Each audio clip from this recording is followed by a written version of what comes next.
મને ક્લાસ આજે આપણે ભણશું meningitis. Meningitis is the condition in which inflammation of the protective membrane covering the brain, meninges, caused by infection with a virus, bacteria or other microorganism. Means કે meningitis શું છે? તો meningitis is a condition, એક એવી condition છે. તેમાં શું થશે? તો કે ઇન્ફેક્શન લાગશે અથવા તો ઇન્ફ્લામેશન થશે. તો ઇન્ફ્લામેશન છે, ઇન્ફ્લામેશન છે ક્યાં થશે? બરાબર, inflammation of the protective membrane covering to the brain, મતલબ કે આપણે જે બ્રેઇનનું પ્રોટેક્ટિવ મેમ્બ્રેન છે કે જે બ્રેઇનને આખું કવર કરે છે એ લેયરને શું કહેવાશે? મેનિન્જિયસ કહેવાશે. તો જે આ ઇન્ફેક્શન અને ઇન્ફ્લામેશન છે એ કોની અંદર લાગશે? મેનિન્જિયસ લેયરની અંદર લાગશે. તો એ કોની લીધે લાગશે? તો કે caused by infection with virus, bacteria or other micro organism. મતલબ કે સિમ્પલ વર્ડમાં કહો તમે તો પણ શું કહી શકો? meningitis is the condition with infection and inflammation in the meningeus layer of brain. આમ પણ તમે કહી શકો. તમે શું કહી શકો? તો જે મેનિન્જસ છે શું છે? બ્રેઇનનું પ્રોટેક્ટિવ લેયર છે. એ જે પ્રોટેક્ટિવ લેયર છે બ્રેઇનનું, એની અંદર શું થાય છે? ઇન્ફેક્શન લાગે છે. કોના દ્વારા? તો કે વાયરસ સાથે, તો બેક્ટેરિયા દ્વારા અથવા તો બીજા કોઈ પણ માઇક્રો ઓર્ગેનિઝમ દ્વારા લાગે છે. તો ઇટિયોલોજી અને કારણો શું છે? તો કે સૌથી પહેલું કારણ તો શું છે? ઇન્ફેક્શન જ છે. આપણે બતાવ્યું જ, બરાબર, કે ઇન્ફેક્શનના લીધે લાગે છે. પછી બીજું કારણ શું છે? તો કે ડ્રગ્સ, કે પેશન્ટ છે એ કોઈ ડ્રગ્સ લેતું હશે, બરાબર, એને કોઈ ડ્રગ્સ, કોઈ પણ મેડિસિન લેતું હશે તો એના દ્વારા પણ એને કોમ્પ્લિકેશનથી પણ થઈ શકે છે. પછી તો કે ટ્યુમર, પેશન્ટ છે એને કોઈ પણ ટ્યુમર હશે, બરાબર, બ્રેઇન ટ્યુમર હશે. એ ટ્યુમર છે કેવો હશે? તો કે કેન્સરસ પણ હોઈ શકે છે અને નોન કેન્સરસ પણ હોઈ શકે છે. તો એ જે ટ્યુમર છે એના લીધે પેશન્ટને છે એનું શું થશે? કે અંદર જે છે ટ્યુમરનો મિનિંગ શું છે? ઇન્ફેક્શન એન્ડ જેનું જે સેલ્સ છે માઇગ્રેશન થશે. તો માઇગ્રેશન થશે તો એના લીધે શું થઈ શકશે? તો કે એના લીધે આપણા જે સેલ્સ છે એનું જે લેયર છે એમાં ઇન્ફેક્શન થશે અથવા તો એના જે ટિશ્યુ છે ડેમેજ થશે. તો એ ડેમેજ છે ક્યાં લાગશે? મેનિન્જસ લેયરમાં લાગશે. તો ટ્યુમર છે એના લીધે પણ મેનિન્જાઇટિસ થઈ શકશે. પછી શું છે? તો કે એસએલઈ. તો એસએલઈનો મિનિંગ શું છે? તો કે systemic lupus erythematosus. Systemic lupus erythematosus. તો એ શું છે? તો કે એક ઇન્ફ્લામેટરી કન્ડિશન છે, બરાબર. એ કોને લીધી? કોની કન્ડિશન છે? તો કે ઇમ્યુનિટીની છે. તો આમાં શું થશે? તો કે જે આપણી ઇમ્યુન સિસ્ટમ છે એમાં ડેમેજ થશે. તો ઇમ્યુન સિસ્ટમ છે એમાં ડેમેજ થશે તો એના લીધે મેનિન્જાઇટિસ થશે. એસએલઈનું નામ શું છે? સિસ્ટેમિક લ્યુપસ એરિથેમેટોસિસ, બરાબર. પછી તો કે નેસોફેરિન્જિયલ ઇન્ફેક્શન, પેશન્ટ છે એને કોઈ પણ નેસોફેરિન્જિયલ ઇન્ફેક્શન હશે તો એના લીધે પણ થશે. પછી ઓટાઇટિસ મીડિયા. ઓટાઇટિસ મીડિયા એ કોની ડિસઓર્ડર છે? ઈએનટીનો, બરાબર, ઈયરનો. પછી એન્વાયરમેન્ટલ ચેન્જીસ, કે આપણે બહારના કોઈ પણ એન્વાયરમેન્ટમાં ચેન્જીસ આવશે તો એના લીધે પણ ઇન્ફેક્શન થઈ શકે છે પેશન્ટને. હવે પેથોફિઝિયોલોજી, કે પેથોફિઝિયોલોજી ઓફ મેનિન્જસ, કે મેનિન્જસ કઈ રીતના થાય છે? તો સૌથી પહેલું તો શું હશે? ડ્યુ ટુ ઇટિયોલોજીકલ ફેક્ટર, કે આપણે જે ઇટિયોલોજીમાં ભણ્યા એના કોઈ પણ ફેક્ટરને લીધે થઈ શકે છે. તેમાં શું થશે? તો micro organism will enter into sub arachnoid space through the blood brain barrier, કે જે માઇક્રો ઓર્ગેનિઝમ છે એ કોના દ્વારા એન્ટર થશે? તો કે બ્લડ બ્રેઇન બેરિયર દ્વારા. કોની અંદર એન્ટર થશે? બ્રેઇનમાં, બરાબર. બ્રેઇનમાં કોઈ પણ બહારનો એ છે એ વસ્તુ એન્ટર થશે તો શું થશે? આપણું બ્રેઇન છે એ સામે ઝઘડો કરશે, બરાબર. તો ઝઘડો કરશે અને એમાં શું થશે? ઇન્ફેક્શન લાગશે. તો એ ઝઘડો કરવા માટે થઈને શું કરશે? આપણું બ્રેઇન છે શું કરશે? ઇમ્યુનિટી વધારશે, બરાબર. તો ઇમ્યુનિટી વધારશે મતલબ શું કરશે? રિલીઝિંગ ઓફ ઇમ્યુન સેલ સાઇટોકાઇનેસિસ, કે જે ઇમ્યુન સેલ છે એને રિલીઝ કરશે બોડી. તો એને ઇમ્યુન સેલ રિલીઝ કરશે તો એના લીધે શું થશે? તો ઇમ્યુનનો જે રિસ્પોન્સ છે વધશે. ઇમ્યુનનો રિસ્પોન્સ વધશે, બરાબર. તો એના લીધે શું થશે? કે જે ઇન્ફેક્શન છે વધારે પડતું હશે તો એના લીધે ઇમ્યુનિટી પણ વધારવી પડશે, ઇમ્યુન સેલ્સ પણ વધારવા પડશે. તો ઇમ્યુન સેલ્સ વધશે તો શું થશે? બ્રેઇનમાં અંદર સ્વેલિંગ આવશે, બરાબર. એના જે સેલ્સ છે એના લેયર્સ છે વધવા લાગશે તો શું થશે? એડીમા થશે. તો એડીમા થશે તો એના લીધે શું થશે? ઇન્ક્રીઝ આઈસીપી, ઇન્ટ્રાક્રેનિયલ પ્રેશર, કે બ્રેઇનમાં શું થશે? ઇન્ટ્રાક્રેનિયલ પ્રેશર ઇન્ક્રીઝ થશે. એ ઇન્ક્રીઝ થશે તો શું આવશે? ડિક્રીઝ સેરેબ્રલ પરફ્યુઝન, કે બ્રેઇનનું જે સેરેબ્રલ પરફ્યુઝન છે એ ડિક્રીઝ થશે અને એના લીધે શું બતાવશે? સાઇન એન્ડ સિમ્ટમ્સ બતાવશે. સૌથી પહેલેથી જોઈએ સૌથી પહેલા શું થશે તો કે ડ્યુ ટુ ઇટિયોલોજિકલ ફેક્ટર, કે કોઈ પણ ઇટિયોલોજિકલ ફેક્ટર છે, સપોઝ કે ઇન્ફેક્શન છે અથવા તો ટ્યુમર છે, તો એના લીધે શું થશે તો કે micro organism will enter into the subarachnoid space through the blood brain barrier, કે બ્લડ બ્રેન બેરિયર દ્વારા માઇક્રો ઓર્ગેનિઝમ છે એ શું થશે એન્ટર થશે. એ એન્ટર થશે એટલે શું થશે કે આપણે પહેલેથી ભણ્યા જ છે કે જો બોડીમાં કોઈ પણ બહારની વસ્તુ એન્ટર થશે તો આપણી બોડી છે એ શું કરશે, સામે ફાઇટ કરશે. કોના દ્વારા કરશે? ઇમ્યુન સેલ્સ દ્વારા કરશે, બરાબર. તો હવે અહીંયા ઇન્ફેક્શન છે, કોઈ પણ ઓર્ગેનિઝમ છે એન્ટર થાય છે બોડીમાં, તો હવે આપણી જે ઇમ્યુન સિસ્ટમ છે શું કરશે, ઇમ્યુનો સેલ સાઇટોકાઇનેસિસ છે એને રિલીઝ કરશે, બરાબર. તો હવે શું થશે, રિલીઝ ઓફ ઇમ્યુન સેલ સાઇટોકાઇનેસિસ. તો એના દ્વારા શું થશે તો કે ઇમ્યુન સેલ છે રિલીઝ થશે, તો આપણી બોડી છે એ શું આપ્યું, બોડીએ શું આપ્યું, ઇમ્યુન રિસ્પોન્સ આપ્યો, બરાબર. ઇમ્યુન રિસ્પોન્સ આપ્યો તો શું થશે કે એના સેલ્સને વધારશે, એના સેલ્સને વધારશે એટલે શું થશે, એડિમા થશે, બરાબર. બ્રેઇન છે એની અંદર સ્વેલિંગ આવશે, બ્રેઇનની અંદર સ્વેલિંગ આવશે તો અંદર પ્રેશર વધશે, બરાબર. આપણે કોઈ પણ જગ્યા છે, આપણે ફુગો છે એનો આપણે આપણો ક્લાસ છે, બરાબર, 50ની સંખ્યા બેસી શકે છે, એમાં આપણે 60-70ની સંખ્યા બેસાડીએ તો શું થાય, અંદર પ્રેશર તો વધવાનું જ છે. એવી જ રીતના બ્રેઇનમાં સ્વેલિંગ આવશે, બરાબર, તો એના લીધે આપણું જે બ્રેઇનની અંદર જે પ્રેશર છે વધશે, એટલે શું થશે, increase ICP, increase intracranial pressure. Intracranial pressure વધશે એટલે શું થશે, ડિક્રીઝ સેરેબ્રલ પરફ્યુઝન. એના લીધે શું બતાવશે, સાઇન એન્ડ સિમ્પટમ્સ બતાવશે. તો હવે ટાઈપ્સ, મેનિન્જાઇટિસના ટાઈપ્સ છે.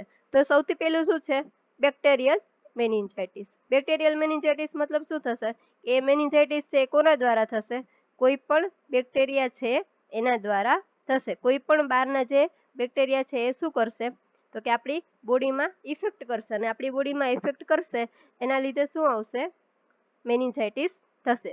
પછી શું છે તો કે એસેપ્ટિક મેનિન્જાઇટિસ. તો એસેપ્ટિક મેનિન્જાઇટિસ છે કોના દ્વારા થશે તો કે એમાં જરૂર નથી કે કોઈ પણ બેક્ટેરિયા જ હોય છે, બરાબર. કોઈ પણ હોઈ શકે, વાયરસ હોઈ શકે, બેક્ટેરિયા હોઈ શકે, ફંગસ હોઈ શકે, કોઈ પણ મેડિસિન હોઈ શકે, કોઈ પણ બીજી વસ્તુ દ્વારા. એસેપ્ટિકનો મિનિંગ શું થશે કે કોઈ પણ બીજી વસ્તુ દ્વારા જે ઇન્ફેક્શન લાગશે મેનિન્જિયસ લેયરમાં એ કેવું આવશે, એસેપ્ટિક મેનિન્જાઇટિસ. પછી છે વાયરલ મેનિન્જાઇટિસ. તો વાયરલ મેનિન્જાઇટિસ છે એ કોના દ્વારા થશે, વાયરસ દ્વારા થશે, બરાબર. પછી પેરાસાઇટિક મેનિન્જાઇટિસ. તો પેરાસાઇટિક મેનિન્જાઇટિસ છે તો એ કોના દ્વારા થશે તો કે પેરાસાઇટ્સ દ્વારા થશે.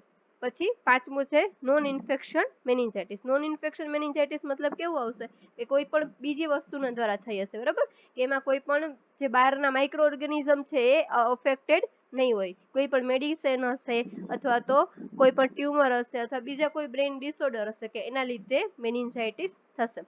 5 ટાઈપ છે, બેક્ટેરિયલ, એસેપ્ટિક, વાયરલ અને પેરાસાઇટિક. આ ચારે ચાર ટાઈપની અંદર કોઈ પણ માઇક્રો ઓર્ગેનિઝમ અફેક્ટેડ છે.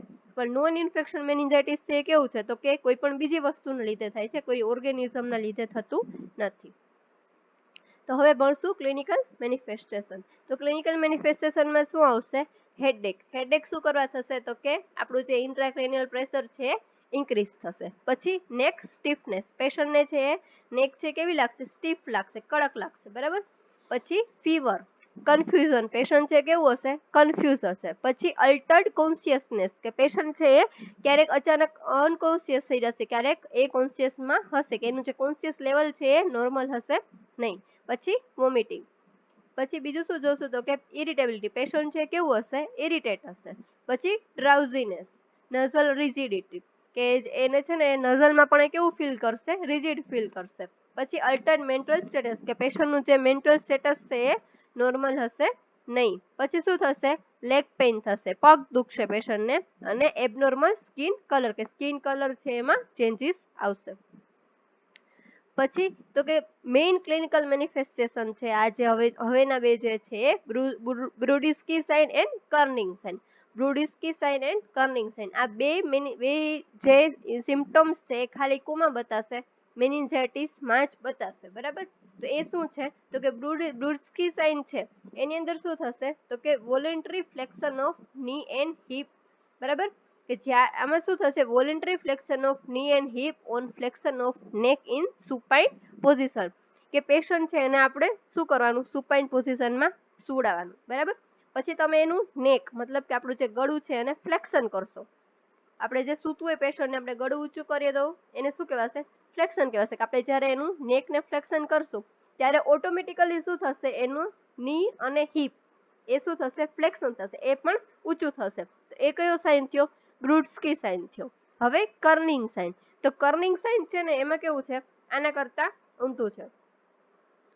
આમાં શું થશે, પેશન્ટ લાઇંગ ઓન સુપાઇન પોઝિશન. આમાં પણ પેશન્ટ છે કેવું છે, સુપાઇન પોઝિશનમાં જ છે, બરાબર.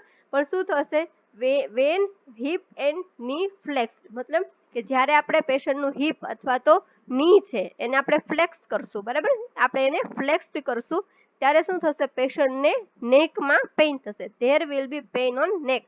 પેશન્ટના જે ગળું છે, નેક છે, એમાં શું થશે, પેઇન થશે. બ્રુડસ્કી સાઇનમાં શું હતું, તો કે પેશન્ટ છે એને આપણે સુવડાવી રાખશું, જ્યારે આપણે એનું નેક ફ્લેક્શન કરશું ત્યારે એના ની અને હિપ છે ફ્લેક્સ થશે.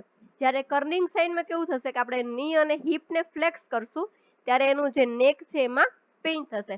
આ બંને સિમ્પટમ્સ છે કોની અંદર બતાશે, ખાલી મેનિન્જાઇટિસની અંદર જ બતાશે. અને બંને સાઇન ઇમ્પોર્ટન્ટ છે, 2 માર્ક્સમાં પૂછી શકે છે.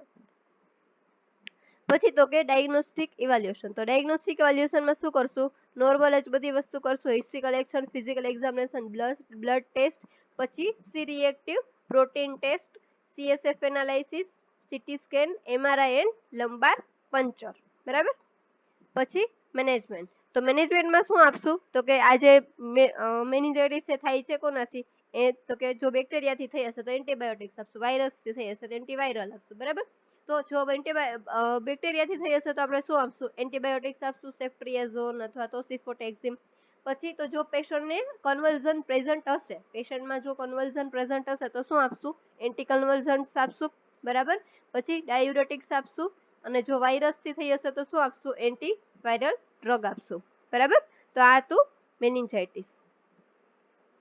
તો મેનિન્જાઇટિસનો સિમ્પલ મિનિંગ જુઓ તો શું છે, તો કે ઇન્ફેક્શન એન્ડ ઇન્ફ્લામેશન ઓફ મેનિન્જિયસ, બરાબર. કે કોની અંદર ઇન્ફેક્શન ઇન્ફ્લામેશન આવે છે, તો કે આપણું બ્રેઇનનું જે પ્રોટેક્ટિવ લેયર છે મેનિન્જિયસ, એની અંદર શું થાય છે, ઇન્ફેક્શન અને ઇન્ફ્લામેશન થાય છે.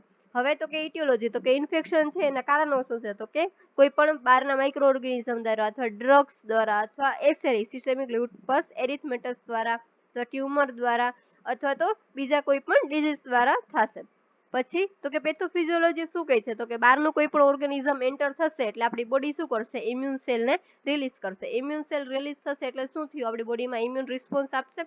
એના લીધે શું થશે, બ્રેઇનની અંદર સ્વેલિંગ આવશે. એના લીધે શું થશે, ઇન્ક્રીઝ ICP, બરાબર, ઇન્ટ્રાક્રેનિયલ પ્રેશર છે ઇન્ક્રીઝ થશે. એના લીધે શું થશે, સામે ડિક્રીઝ સેરેબ્રલ પરફ્યુઝન. એના લીધે શું બતાવશે, સાઇન એન્ડ સિમ્પટમ્સ. પછી તો કે ટાઈપ્સ છે, તો કે ટાઈપ્સ શું છે, તો કે જો બેક્ટેરિયાના લીધે થયું હશે તો બેક્ટેરિયલ, વાયરલ, પેરાસાઇટિક અને એસેપ્ટિક, અને નોન ઇન્ફેક્શન મેનિન્જાઇટિસ. પછી તો કે ક્લિનિકલ મેનિફેસ્ટેશનમાં તમે કોમનલી લખી શકો headache, neck stiffness, fever, confusion, બરાબર, vomiting, irritability, drowsiness, nasal rigidity, leg pain, abnormal skin colour, બરાબર. પણ જે મેઇન બે છે એ ક્લિનિકલ મેનિફેસ્ટેશન કમ્પલસરી લખવા પડે. એ કયા છે, બ્રુડસ્કી સાઇન એન્ડ કર્નિંગ સાઇન. તો બ્રુડસ્કી સાઇનમાં શું છે, તો કે પેશન્ટ સુપાઇન પોઝિશનમાં સૂતું હોય ત્યારે જો આપણે એનું છે એ ની કે હિપ, ત્યારે જો આપણે એનું નેક છે એને ફ્લેક્શન કરશું તો શું થશે, એનું ની અને હિપ છે જાતે ફ્લેક્શન થશે. જ્યારે કર્નિંગ સાઇનમાં શું થશે કે પેશન્ટને આપણે સુપાઇન પોઝિશનમાં સુવડાવ્યું હશે ત્યારે આપણે એનું હિપ કે નીને ફ્લેક્સ કરશું ત્યારે એને નેકમાં પેઇન થશે, બરાબર. પછી ડાયગ્નોસ્ટિક ઇવેલ્યુએશન તો આપણે જે જનરલી બધામાં હોય છે એ જ છે, અને મેનેજમેન્ટ, બરાબર. તો આ તો આપણું આજનું મેનિન્જાઇટિસ.